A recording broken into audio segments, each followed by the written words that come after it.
అసలేంటి cockroach Janata party? దీనికి పోటీగా హిట్ జనతా పార్టీ కూడా వచ్చింది. అంటే ఈ కాక్రోచ్‌లని చంపడానికి అన్నట్లు, స్ప్రే చేయడానికి అన్నట్లు. ఒక్కొక్క కాక్రోచ్‌ని స్ప్రే చేస్తూ ఉంటే ఈ హిట్‌తో ఒక్కొక్క రాజకీయ నాయకుడు ముఖం బయటకొస్తుంది. కొన్ని మీమ్స్ ఎలా ఉన్నాయంటే, ఒక కాక్రోచ్ మీద ఇలా కొట్టంగానే కేజ్రీవాల్ బయటకొస్తున్నాడు. మరో కాక్రోచ్ మీద కొట్టంగానే ఇంకొక పార్టీ నాయకుడు, విపక్ష నేతల్లోనే కొంతమంది ముఖ చిత్రాలు బయటకొస్తున్నాయి. అంటే వీళ్ళే డైరెక్ట్‌గా వెళ్తుంటే పని కావట్లేదని ఇండైరెక్ట్‌గా వెళ్తూ ఇలాంటి ప్రయోగాలు చేస్తున్నారా అనేలాగా జోక్స్, మీమ్స్. ఏదేమైనా కూడా ఈ కాక్రోచ్ జనతా పార్టీ ప్రస్తుతానికి ట్రెండింగ్‌లో ఉంది.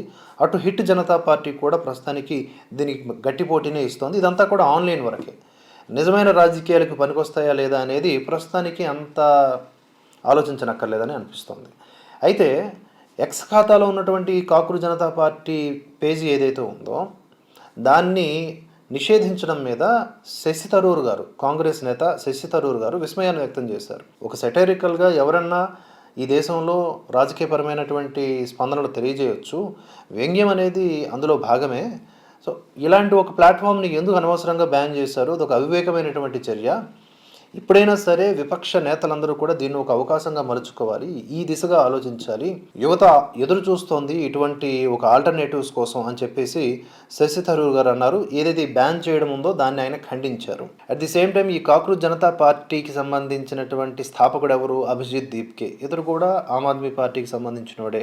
ఇక దీని ట్యాగ్లైన్ ఏంటి అంటే, యువత చేత యువత కొరకు ఉన్నటువంటి రాజకీయ ఫ్రంట్ అంట. చూడండి, ఒక సెటైర్గా స్టార్ట్ అయింది, ఈరోజు ఒక రాజకీయ ఫ్రంట్గా మారిపోయింది. సోమరిపోతులు నిరుద్యోగుల గొంతుక అని వర్ణించుకుందనమాట. ఎందుకు అంటే సుప్రీంకోర్టు ప్రధాన న్యాయమూర్తి గారు చేసినటువంటి కామెంట్స్ ఆధారంగా దానికి నిరసనగా ఈ యొక్క పేజ్ తయారైంది. ఆయన సమాజంలో కొంతమంది సోమరిపోతులు బుద్ధింకల్లాగా పనికిరాని పనులు చేస్తున్నారు అని ఒక సందర్భంలో మాట్లాడారు. మీ అందరికీ తెలిసిందే కదా. దానికి గాను సెటైరికల్ కౌంటర్. ఆ కౌంటర్ కాస్త ఇప్పుడు రాజకీయ పార్టీలాగా మారిపోయింది. దీన్ని రాహుల్ గాంధీ అలాగే ఇంకొంతమంది పార్టీల నాయకులు వెనకేసుకొస్తున్నారు. చూడండి ఎంత రాంగ్ స్టెప్ వేస్తున్నారో. కాంగ్రెస్ పార్టీ ఏదన్నా ఒక విమర్శ చేస్తే దాన్ని ప్రజలు పట్టించుకుంటున్నారా? లేదు. కానీ కాక్రోచ్ జనతా పార్టీ ఏదన్నా ఒక పాయింట్ని ముందుకు తీసుకొస్తే వేలాది మంది షేర్లు చేస్తున్నారు. లోపం ఎక్కడుంది? ప్రశ్నించేటటువంటి విధానంలో ఉంది.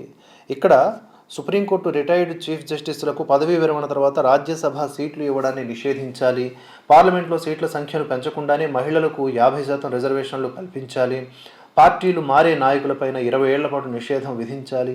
ఇటువంటి మేనిఫెస్టోస్తో ఈ యొక్క కాక్రోచ్ జనతా పార్టీ ఫన్నీ వేలోనే ముందుకొచ్చింది. ఎంత అర్థవంతమైనటువంటి విమర్శలు ఇవి.